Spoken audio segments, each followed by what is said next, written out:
साथियों, कैसे हैं आप सब। आज चर्चा करेंगे कि शेयर की ट्रेडिंग करते समय किन बातों का ध्यान रखें और क्या क्या बातें जो हैं वो ट्रेडिंग के समय ना करें और किन किन बातों को अप्लाई करें। दोस्तों, शेयर मार्केट एक ऐसा कुआं है जो पूरे देश की प्यास बुझा सकता है, लेकिन उस कुएं से पानी निकालना आपको आना चाहिए। अगर आप गलत तरीके से पानी निकालने का प्रयास करेंगे तो निश्चित रूप से आप अपना पैसा खोएंगे। इसलिए अगर किसी भी युद्ध भूमि में आप जा रहे हैं, लड़ने के लिए जा रहे हैं या जीतने के लिए जा रहे हैं, तो आपके पास सभी अस्त्र और शस्त्रों का होना ज़रूरी है। आपको पर्याप्त नॉलेज होना ज़रूरी है। आपके पास पर्याप्त संसाधन होना अनिवार्य है।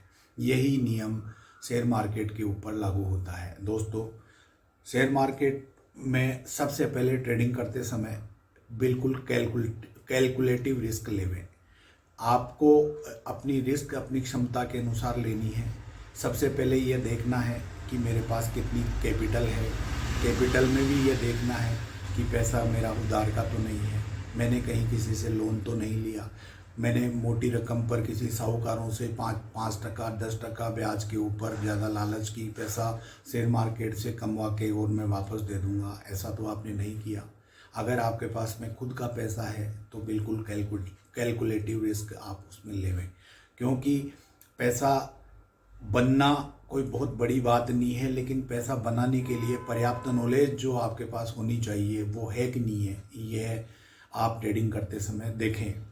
दूसरी जो महत्वपूर्ण बात है वो है कि अपनी क्षमता के अनुसार ही रिस्क लें। आपके पास मान लीजिए 2 लाख रुपए की कैपिटल है और आप एक दिन में ही करोड़पति बनना चाहते हैं, तो आप क्या करेंगे? और ट्रेडिंग करेंगे। ट्रेडिंग करने के बाद में और लेपिंग सौदे करेंगे, ज़्यादा ट्रेड करेंगे, जिससे आपका मानसिक संतुलन बिगड़ जाएगा और आप उसमें नुकसान करने लग जाएंगे। और फिर एक दिन नुकसान करेंगे, दूसरे दिन फिर उस नुकसान की भरपाई करने के लिए ट्रेड करेंगे, न कि कमाने के लिए ट्रेड करेंगे।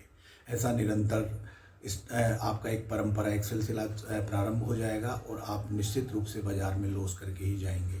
दोस्तों, एक छोटी सी एक कहावत है कि बाज़ार में जब कोई नया व्यक्ति आता है तो टन्स ऑफ मनी लेके आता है और नॉलेज बिल्कुल जीरो लेके आता है, लेकिन बाज़ार से जब कुछ समय के बाद जब वो जाता है तो उसका टन्स ऑफ मनी जो वो लेके आया है वो उसका जीरो हो जाता है और नॉलेज वो टन्स ऑफ मनी लेके जाता है, क्योंकि वो तब ज्ञान देने के काबिल हो जाता है कि अब ऐसा करना चाहिए। लेकिन ऐसा ज्ञान देने की उसकी जो क्षमता है, जो उसमें बातें उसने सीखी हैं, वो टन्स ऑफ मनी गवा कर सीखी हैं। तो आप ऐसा नहीं करें। आप बाज़ार में आएँ उससे पहले ही टन्स ऑफ मनी ज्ञान लेकर आएँ। पैसा चाहे लाए या नहीं लाएं, पैसा तो आप बाद में भी इन्वेस्ट कर सकते हैं, लेकिन बाज़ार का नॉलेज होना आपको बहुत ज़रूरी है। अगली जो बात है वो है कि कभी भी ट्रेडिंग में सट्टे की प्रवृत्ति रखकर ट्रेड नहीं करें। बहुत से लोग ऑप्शन में आजकल देख रहे हैं, हीरो जीरो ट्रेड के चक्कर में आजकल अपना बहुत सारा पैसा बर्बाद करते हैं। वीकली एक्सपायरी हो गई है तो उसमें हीरो और जीरो ट्रेड का सिस्टम जो है, उस सिस्टम के अनुसार वो ट्रेड करते हैं और बहुत सारा पैसा एक ही दिन के अंदर अपनी गाड़ी कमाई नुकसान कर देते हैं। भैया, क्यों करना है तुमको हीरो जीरो? बाज़ार से आप पहले पैसा कमाना सीखो, उसके बाद ट्रेड करो। कौन कहता है कि आप एक दिन में ही करोड़पति हो जाओ? बहुत सारे नॉइज़ और बहुत सारे लोगों का ये रहता है कि हीरो जीरो ट्रेड करना है, हीरो आज का हीरो जीरो ये है। भैया, क्यों सट्टे की प्रवृत्ति को आगे बढ़ाते हो? हीरो और जीरो कुछ भी नहीं होता है, गैम्बलिंग होता है, एक प्रकार का सट्टा है, एक प्रकार का नशा है, उससे बचना चाहिए। अगर आपको एक सफल ट्रेडर बनना है या एक अच्छी ट्रेडिंग करनी है तो हमेशा इस प्रकार के सौदों से आप हमेशा दूर रहें। बाज़ार में आप किसी भी स्टॉक से कोई भावनात्मक लगाव या प्रेम नहीं करें कि रिलायंस मेरे को बहुत अच्छा लगता है, टाटा स्टील मेरे को बहुत अच्छा लगता है। जब किसी भी शेयर में किसी भी वजह से अगर कोई करेक्शन आता है तो वो करेक्शन उस शेयर में भी आएगा, वो शेयर भी गिरेगा। उस समय आपकी भावनाएं, जो भावनात्मक आपका जो रवैया है, वो आपको निश्चित रूप से नुकसान पहुंचाएगा। इसलिए किसी भी शेयर से भावना से नहीं जुड़े, उसका टेक्निकल देखें, उसका फंडामेंटल देखें और उसकी बैलेंस शीट देखें, उसका प्रॉफिट ऑफ मार्जिन देखें, उसका वर्किंग ऑफ नेचर देखें, तभी आप उसमें निवेश करें। और निवेश करने के साथ समय समय पर प्रॉफिट बुकिंग करते चलें और प्रॉफिट को घर लेकर जाना सीखें, न कि उससे भावनात्मक रूप से जब प्रॉफिट में आप थे तब भी बैठे रहे और जब नुकसान में हो तब भी आप उसमें बैठे रहे। ऐसा आपको करने से बचना है। अगला जो बात है वो है कि बाज़ार में किसी भी प्रकार की ये जो टिप्स वगैरह आजकल प्रोवाइड करने का सिलसिला एक ऐसा स्टार्ट हुआ है, तो सबसे पहले मैं आपको बता दूं कि अगर जो टिप प्रोवाइडर हैं या जो टिप देने वाले हैं, अगर वो खुद पैसा कमा रहे हैं तो उनको दूसरे के पास में बात करने के लिए या टिप देने के लिए समय नहीं होना चाहिए। क्योंकि जब वो खुद पैसे कमाने में इतने सक्षम हैं तो वो क्यों किसी को टिप दे रहे हैं? क्योंकि खुद पैसा कमाने वाला आदमी दूसरों को क्यों बताएगा? एक करोड़पति आदमी अपना जो फॉर्मूला है, बिज़नेस का फॉर्मूला है, या जो अपना बिज़नेस का जो एक स्ट्रक्चर है, या बिज़नेस को कैसे डेवलप किया, कैसे प्रॉफिट कमा रहा है, उसकी न्यूज़ या उसकी कोई भी पॉलिसी वो किसी दूसरे आदमी को नहीं बताता है। लेकिन शेयर मार्केट में टिप के नाम पे आपसे बहुत सारे पैसे मांगे जाते हैं और आप कमाने के चक्कर में वो पैसे दे देते हैं। आप खुद क्यों नहीं सीखते हैं? ये कोई बहुत कठिन चीज़ नहीं है कि कहीं से ऊपर से उतर कर कोई चीज़ आ गई।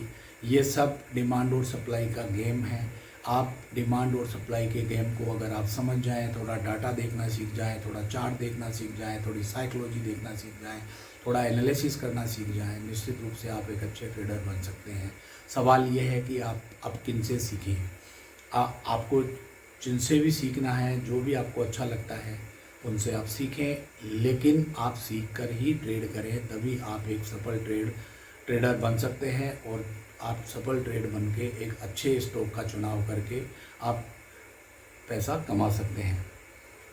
हमेशा अपनी जो गलतियां हैं उन गलतियों से सीखें कि मैंने किस प्रकार की गलती की है। मैंने ट्रेड आंख बंद करके किसी भी प्राइस पे मैंने स्टॉक खरीद लिया है, या 4 लोग आपस में बात कर रहे थे कि आज ये स्टॉक चलेगा, उनकी बातों में आके स्टॉक खरीद लिया। बहुत बार देखा गया है कि आप घर से बहुत स्टडी करके आते हैं कि आज ये शेयर का इसका फंडामेंटल भी आपने देखा है, उसका टेक्निकल चार्ट भी आपने देखा है, लेकिन जब आप टर्मिनल के सामने आते हैं तो उन 4 लोगों की नॉइज़ के अनुसार वो आपका एनालिसिस, वो आपका जो सीखा हुआ जो शेयर है, या जिसमें जो शेयर आप लेने की बात करके या सोचकर जो घर से निकले थे, वो शेयर आप नहीं ले रहे हो। और जो 5 लोग आपके यार दोस्त जो भी मिल गए, उन्होंने बोला कि आज तो मारुति में न्यूज़ है, आज रिलायंस में न्यूज़ है, आज टाटा स्टील में न्यूज़ है, आज तो ये शेयर चलेगा, आज ये फाड़ देगा, आज ये बाज़ार को वो कर देगा, और आप उनके साथ ट्रेड में लग जाते हो। और उस दिन जब आप पढ़कर सीख कर समझ कर आए हो, फिर भी आप उस दिन नुकसान करके जा रहे हो। तो आप जो ये गलतियां हैं, ये गलतियां नहीं दोहराएं, उससे आप हमेशा बचे रहें। इससे आप अच्छे ट्रेडर बन सकते हैं। अपने ट्रेड की सही प्लानिंग करें। सही प्लानिंग में सबसे पहले ये है कि सबसे पहले आप कहाँ एंट्री करें और कहाँ एग्जिट करें। सबसे पहला जो मेन ट्रेडिंग के समय में जो एक बिंदु आता है कि आप बाज़ार में एंट्री कहाँ कर रहे हैं। एंट्री करने के बाद में आपको कितना प्रॉफिट ऑफ मार्जिन उससे लेना है, कहाँ आपका एग्जिट होना चाहिए, और आपका रिस्क कितना होना चाहिए। ये सब बातें आपके दिमाग में पहले प्री प्लान होनी चाहिए। रिस्क रिवार्ड रेशो जब तक आप कैलकुलेशन नहीं करके ट्रेड करेंगे, जब तक आप हमेशा बाज़ार से नुकसान उठाते रहेंगे। सबसे बड़ी बात है, नुकसान आप क्यों उठाते हैं कि आपके दिमाग में किसी प्रकार का कोई कैलकुलेशन नहीं आता है। आप आंख बंद करके किसी भी शेयर को खरीद लेते हैं, और जब वो आपके लेने के बाद हमेशा नीचे चला आता है तो आपको लगता है कि ये मेरा ही इंतज़ार कर रहा था, वो आपका इंतज़ार नहीं कर रहा था।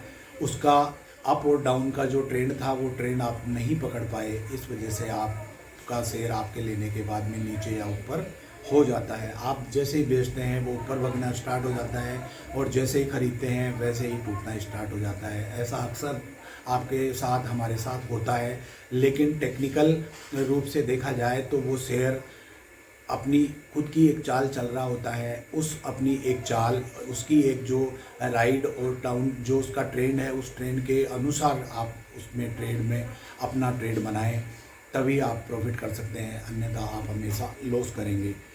F&O ट्रेडिंग से दोस्तों बचें। जब तक आपको पूरी जानकारी, पर्याप्त पैसा आपके पास में नहीं है, तब तक F&O ट्रेडिंग आप नहीं करें।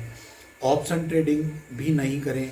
ऑप्शन ट्रेडिंग में सबसे ज़्यादा जो दिक्कत ये रहती है कि शेयर आपके अगेंस्ट में अगर नहीं चला, मान लीजिए कि आज आपने 200 रुपये में एक ऑप्शन खरीदा, किसी भी स्ट्राइक प्राइस का मान लें 200 रुपये में, तो आपने 200 रुपये स्ट्राइक प्राइस का जो स्ट्राइक प्राइस में आपने मान लीजिए किसी का ऑप्शन खरीदा है, तो 200 रुपये जब आपने किसी को खरीदने के लिए दिए रहे, तो उसके सामने बेचने वाला भी तो 200 रुपये किसी चीज़ को बेच 200 रुपये में उसको बेच रहा है।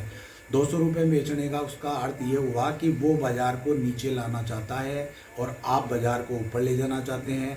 अगर आपने कोई पुट में, अगर मान लो आपने कोई ऑप्शन लिया है, तो आप बाज़ार को नीचे लाना चाहते हैं और वो जो कॉल राइटर है, जो पुट का जो राइटर है, वो बाज़ार को ऊपर ले जाना चाह रहा है। तो दोनों में जब ट्रेड करते हैं, जब एक मद्दी का सौदा बनाता है, एक तेज़ी का सौदा बनाता है, एक को उम्मीद होती है कि बाज़ार नीचे आएगा, दूसरे को उम्मीद होती है कि बाज़ार ऊपर जाएगा। दोनों की कसमें केवल एक ही व्यक्ति जीतता है और वही विनर होता है। अब आप अपना कैलकुलेटिव, आप अपना एनालिसिस, आप अपना विश्लेषण जो है वो अच्छे से करें कि बाज़ार की दिशा और दशा क्या रहने वाली है, बाज़ार का ट्रेंड डाउन है या बाज़ार का ट्रेंड अप है, ये आपको डिसाइड करना है। लंबी अवधि के लिए दोस्तों निवेश करें। जब भी आप ट्रेडिंग करते हैं तो उसके अंदर केवल इंट्राडे और वेरी शॉर्ट टर्म के ट्रेड बनते हैं, लेकिन आपको कभी फंडामेंटल रूप से या अच्छे शेयरों के एनालिसिस में ये मिले कि ये शेयर लंबी अवधि के लिए अच्छे हैं, तो आप ट्रेडिंग के साथ साथ में लंबी अवधि के शेयरों में भी निवेश करें और अपना पोर्टफोलियो जो है हमेशा बेहतर बनाने का प्रयास करें।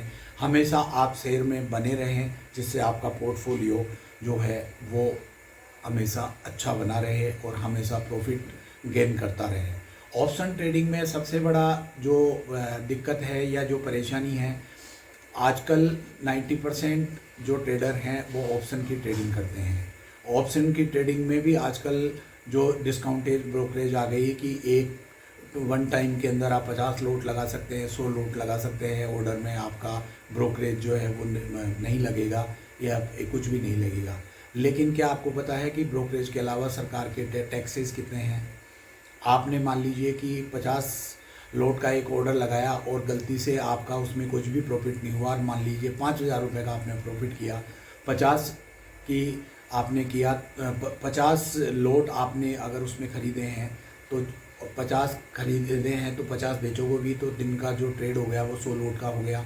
अब 100 लोट का आपका जो गवर्नमेंट के टैक्सेस वगैरह, जो से एक्सचेंज के टैक्सेस वगैरह जो हैं, सब मिला के जब आप कैलकुलेट करते हो तो करीब 7 से 8,000 रुपये उस टोटल उसमें चला जाता है।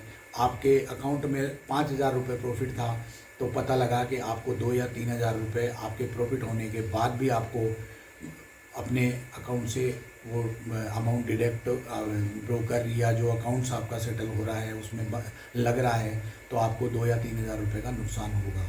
तो ओवर ट्रेडिंग से आप हमेशा बचें। ऑप्शन में जब तक आपको पूरी नॉलेज नहीं है, सही एंट्री और एग्जिट कहाँ है, कौन सी स्ट्राइक प्राइस आपको लेनी है, ऑप्शन चेन का एनालिसिस है, कहाँ पर OI डेवलप हो रहा है, OI बढ़ रहा है, कहाँ OI गिर रहा है, FIs, DIs या जो बाज़ार के जो मूवर हैं या जो बाज़ार को चलाने वाले हैं वो कहाँ अपनी लॉन्ग पोजीशन को अनबाइंड कर रहे हैं, शॉर्ट पोजीशन क्रिएट कर रहे हैं, लॉन्ग पोजीशन बना रहे हैं। ये सब चीज़ें आपके पास में जब तक पर्याप्त जानकारी और पूर्ण जानकारी नहीं है, आप ऑप्शन में ट्रेडिंग नहीं करें। निश्चित रूप से आप ऑप्शन में 2 या 3 बार प्रॉफिट बना सकते हैं, लेकिन आप मोस्टली टाइम आप ऑप्शन ट्रेडिंग में पैसा खोएंगे ही। क्योंकि time DK, premium DK, theta, cos theta, tan theta, ये सब चीज़ें जो है ये इस पे असर डालती हैं। इन चीज़ों का आपको जानना अति आवश्यक है। जब तक आप इन चीज़ों का अध्ययन गहराई से नहीं करेंगे, ऑप्शन के बारे में आप ज़्यादा, ऑप्शन एक्चुअल में बेसिक रूप से पोजीशन को हेज करने के लिए किया जाता है, लेकिन पोजीशन आजकल हेज नहीं करके और लोग आजकल ऑप्शन को ही ऐसा धंधा बना लिया कि पता नहीं उसमें कितना रुपए कमा लेंगे। इसलिए ऑप्शन में बहुत सोच समझ कर ट्रेड करें। रिस्क जो है वो कैलकुलेटिव लेवें, लिमिटेड लेवें और अच्छे प्रकार से ट्रेड करके और पैसा बनाएं। इसके साथ में शेयर बाज़ार में जो मेन जो बात जो ट्रेडिंग के अंदर जो है वो है कि प्लानिंग पोजीशन अपनी क्या रहे। प्लानिंग पोजीशन में ये है कि कोई शेयर मान लीजिए उसका लोड 5,000 का है, किसी का 8,000 का है, किसी का 10,000 का है। स्टॉक जो में जैसे मान लीजिए कि टाटा स्टील है, टाटा स्टील का 5500 का लोड है। अब मान लीजिए कि अगर 15 पैसे का भी मूवमेंट होता है तो करीब 700-800 रुपये का उसमें मूवमेंट आपके ट्रेडिंग अकाउंट पे उसका फ़र्क पड़ता है। वहीं निफ्टी का जो लोड है वो 50 का है। बैंक निफ्टी का जो है वो अभी 25 का है, थोड़े दिनों में वो 15 का होने वाला है। तो अपनी रिस्क के अनुसार कैलकुलेशन करके और अपनी जो है वो क्षमता के अनुसार अपना ट्रेड लें और उसकी साइज़ देखें, उसमें एम टू एम क्या आएगा, मार्केट टू मार्केट लॉस क्या आना है, लॉस कितना लेना है और प्रॉफिट कितना लेना है। ये सब चीज़ें आपके ट्रेडिंग के समय डिसाइड होनी चाहिए। कब फिर आप मान लीजिए किसी शेयर में निवेश कर रहे हैं या दिन की ट्रेडिंग कर रहे हैं या लंबी अवधि के लिए आप चुनाव कर रहे हैं, तो उसमें आप देखें कि कंपनी का टर्नओवर क्या है, कंपनी का मार्जिन क्या है, कंपनी का मैनेजमेंट कौन है, कंपनी में डेब्ट कितने हैं, इक्विटी रेशो कंपनी का कितना है, कंपनी की वैल्यूएशन क्या है।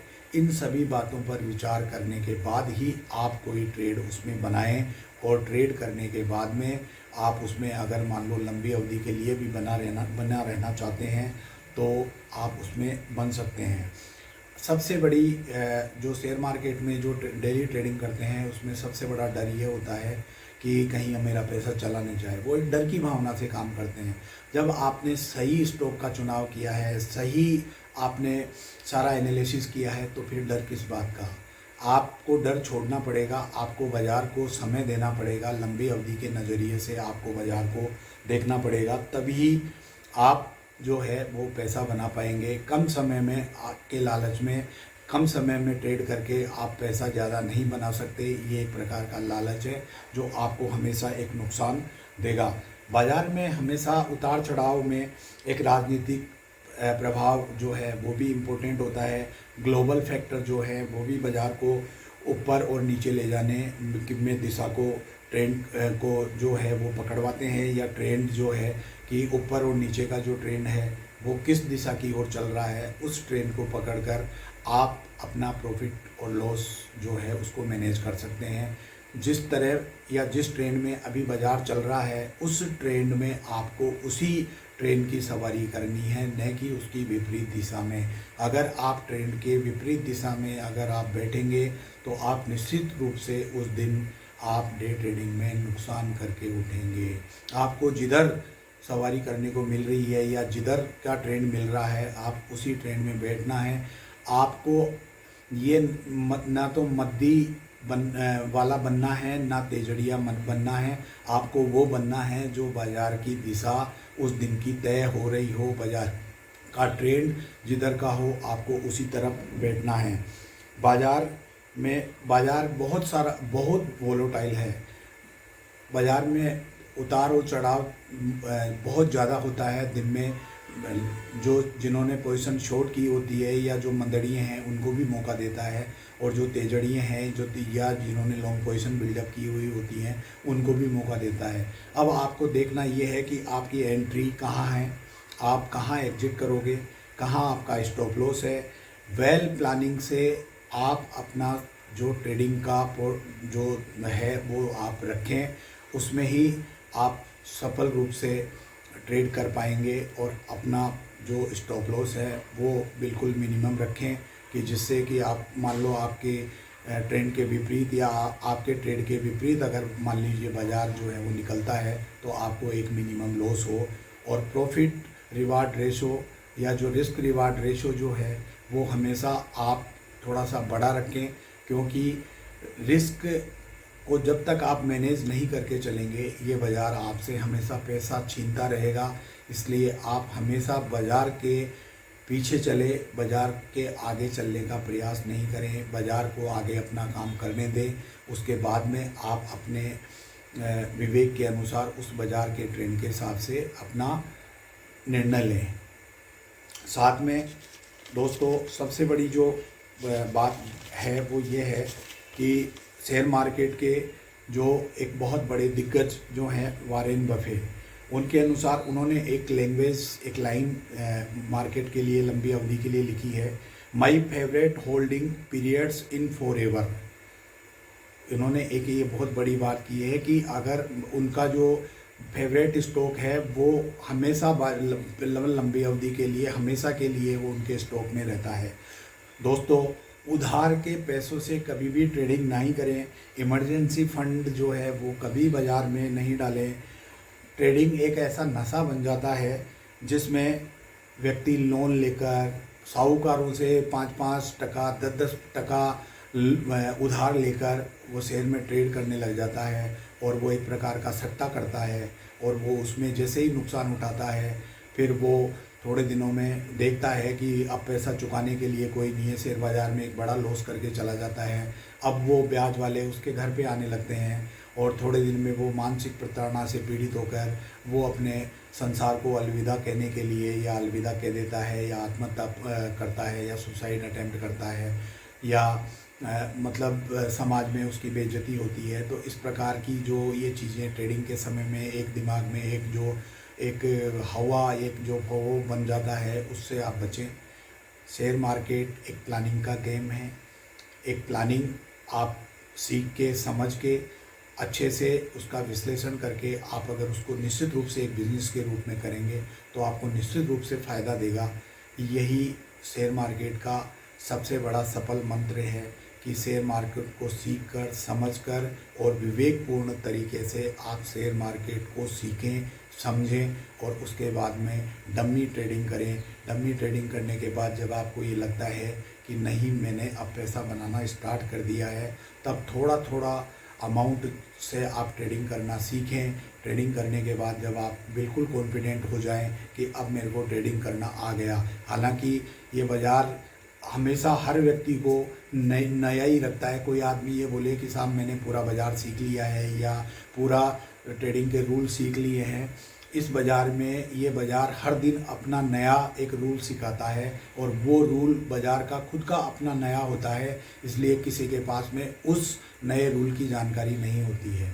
इसलिए आप हमेशा ट्रेड करें, ढंग से तरीके से उसका एनालिसिस करें, अच्छे तरीके से उसका चार्ट देखें, उसकी बाज़ार का जो आकलन है वो देखें, और सब चीज़ों का विश्लेषण करने के बाद ही शेयर में ट्रेडिंग करें, इंट्राडे ट्रेडिंग करें, ऑप्शन में ट्रेडिंग करें, और आप अच्छे से अच्छा मुनाफा कमाएं। कभी भी घर की पूंजी या जो इमरजेंसी फंड है या उधार पैसे लेकर कभी भी पैसा रिस्क पर नहीं लाएं, जिससे आपका आने वाला जीवन, आपके बच्चे, आपका परिवार जो है वो निश्चित रूप से आर्थिक रूप से प्रभावित हो सकता है। आपकी छोटी सी एक गलती या छोटी सी एक भूल के वश आपका परिवार जो है वो संकट में आ सकता है। परिवार को भविष्य बनाने के लिए आप ट्रेडिंग करते हैं, आप ये आकलन करते हैं कि मैं परिवार को आगे बढ़ाने के लिए, उसको समृद्ध बनाने के लिए, उसको खुशहाल बनाने के लिए मैं ट्रेडिंग करके 2 पैसे एक्स्ट्रा इनकम करके कर लूं। लेकिन उस एक्स्ट्रा इनकम करने के चक्कर में आप जहाँ से भी पैसा लेके आते हो वो पैसा ट्रेडिंग में दे देते हो, क्योंकि इस ट्रेडिंग में के बाज़ार में या इस शेयर मार्केट में बड़े प्लेयर हमेशा पैसा बनाते हैं और छोटे प्लेयर हमेशा पैसा खोते हैं। अब क्यों खोते हैं, कैसे खोते हैं, ये सब बातें आपको पता है कि क्या क्या तरीके हैं, क्या क्या चीज़ें हैं, वो सब बातें करीब करीब मैंने यहाँ पर आपको बताई हैं। मेरी जानकारी आपको अच्छी लगी तो इस चैनल को सब्सक्राइब करें, शेयर करें और लाइक करें। फिर एक नई जानकारी नए वीडियो के साथ फिर हाजिर होते हैं। जय हिंद, जय भारत दोस्तों।